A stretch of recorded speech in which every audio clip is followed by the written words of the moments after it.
You want to drive, don't you? I'd love to drive this vehicle. All right, I'll let you drive. If you want to, I'm No, go ahead. Thank you. I'm gonna go get my shoes. Fishing Okay. poles. Da, da, da, da.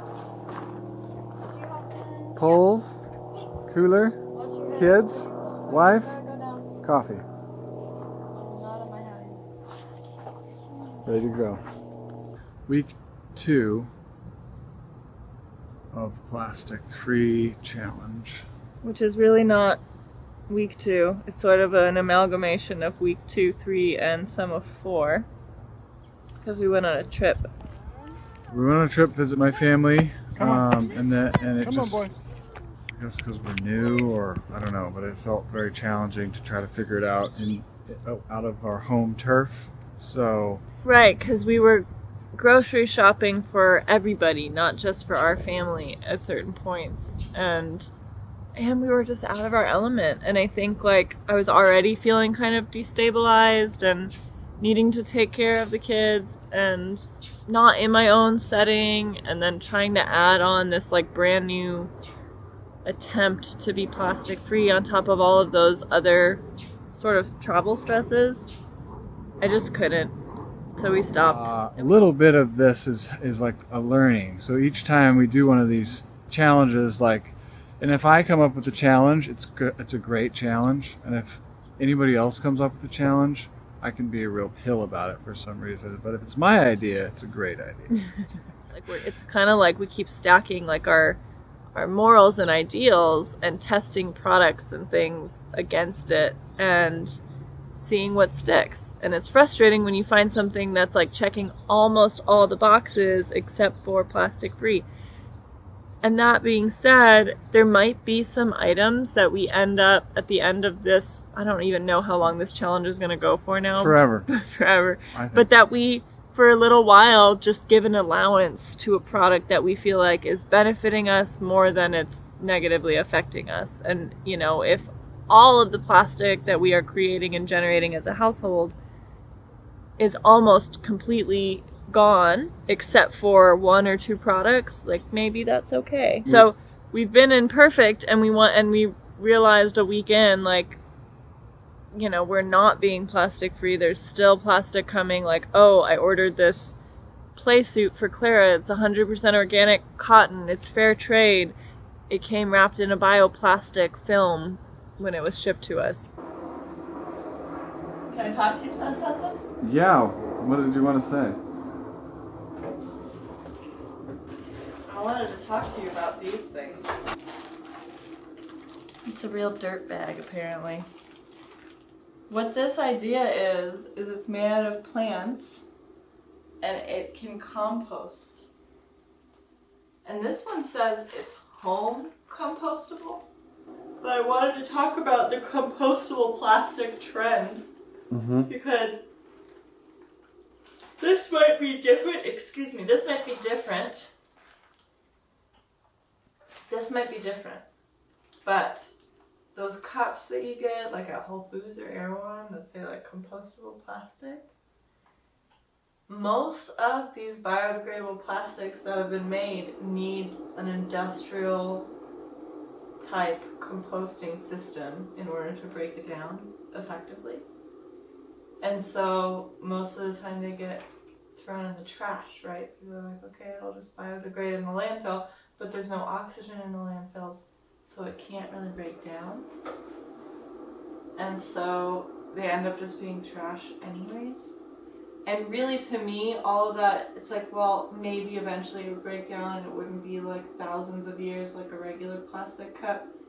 But it's not really a better solution anyway, because they're cutting down forests and planting cornfields places just to make plant-based plastics. It's kind of like one sad thing after the other. I feel like we haven't had many wins lately. Okay, so we're in the bathroom and I just took a shower, and I was thinking about how the bathroom is one place where I've done a pretty good job de-trashifying my bathroom cupboard. And part of the reason is I still have some plastic, these tops. I do like to try to reuse my bottles, but a lot of these are getting thrown away still. So not ideal, but at least it's not the whole bottle. I always do glass. So I have 2 deodorant options that I use. One is a Weleda spray, so again, a plastic top in a glass bottle. This one is great because it's a cream and it's just a metal lid and a glass bottle, and it's from Chagrin Valley, where I'm from. So it's a great company. They're worldwide shipping. This one's the natural coconut cream deodorant, and it is one you just get on your fingers and you warm up and you rub into your armpits. And then brush with bamboo. So I never have to think about buying toothbrushes because these come every 3 months. And I can't remember if the bristles, these were the best bristles I could find in terms of toothbrushes. I'm not entirely sure the stats on them.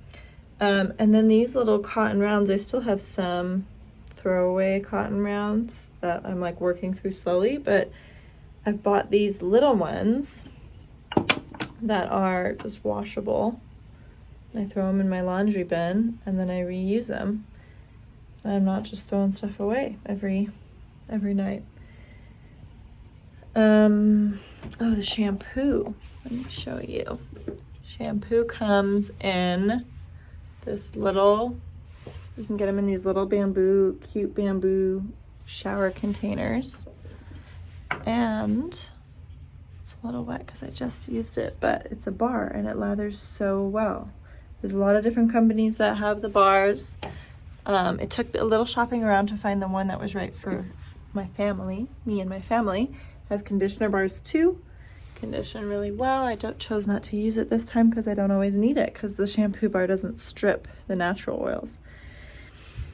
And then I don't use a loofah in the bathroom. I just use a washcloth in the shower if I feel like I need exfoliation. And then I wash that.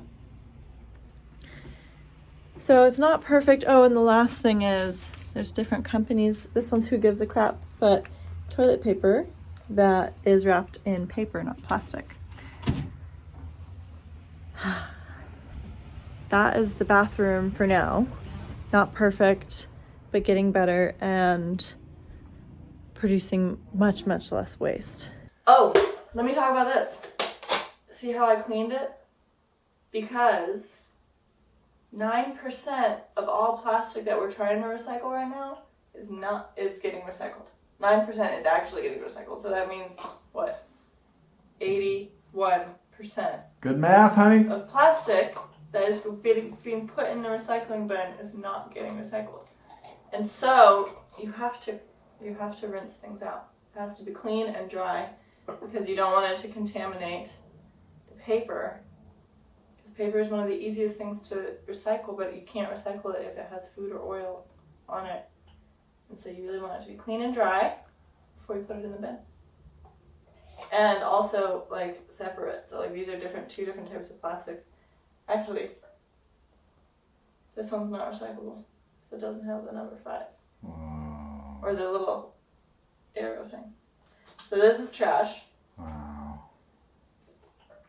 This is recyclable, so I will try. What are the odds you think that thing gets recycled? I guess less than 9%. Okay. Why? Huh? Why less than 9%? That's what the odds are, 9%. So it's 9% likely that. But I think I just So it's increased the odds because I washed it. So it's 91% likely to end up in the ocean by putting it in the recycle bin? Oh, is it 91? That's bad math. Why'd you say good math when I did bad math? Oh, you said 81. I just said 91. Yeah, but you're right. What? I said 81, that was bad math. What did it say? Maybe don't put the math part in there. I hope I gave it a better chance. I'm gonna make some lemon water. You want some? 100 minus 9, 91. Yeah, you're right. Yeah. It's cute that you told me it was good math. Yeah. You It's just still, believed in me? still good. Did you know that I was wrong? It's very pluralistic to believe there are 2 answers to math problems.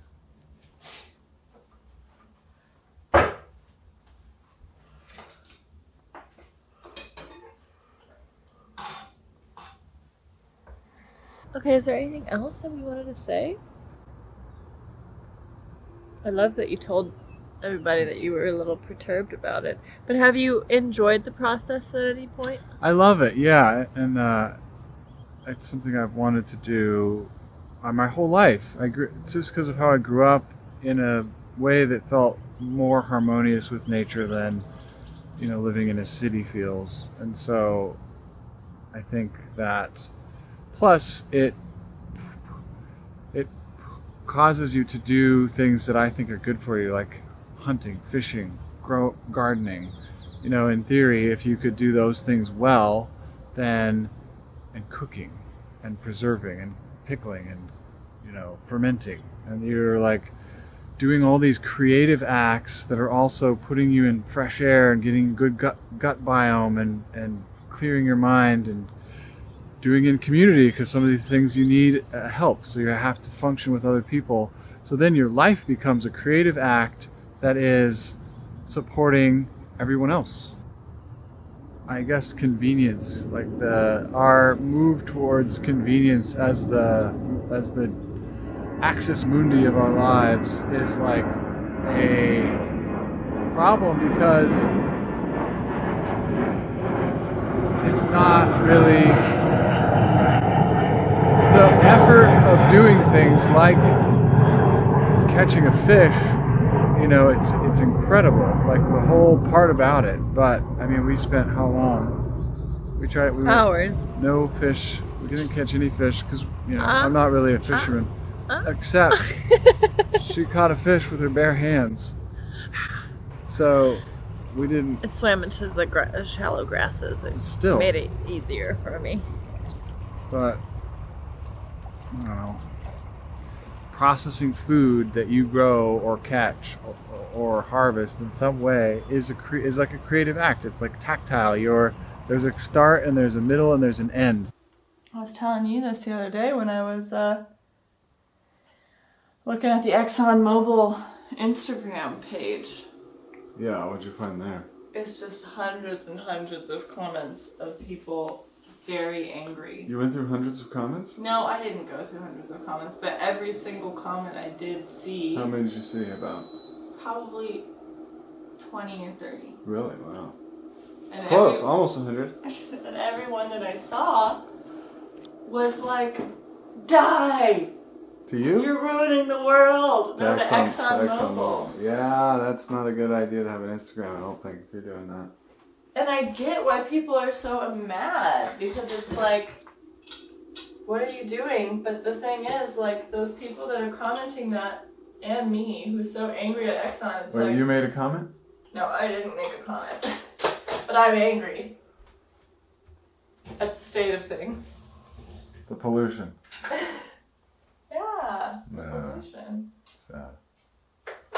Pollution of our air and our water and, the Gulf of Mexico and all that stuff. But the thing is, if they did just die, if they just cut it out and they stopped all production. Oh, we'd be in big trouble.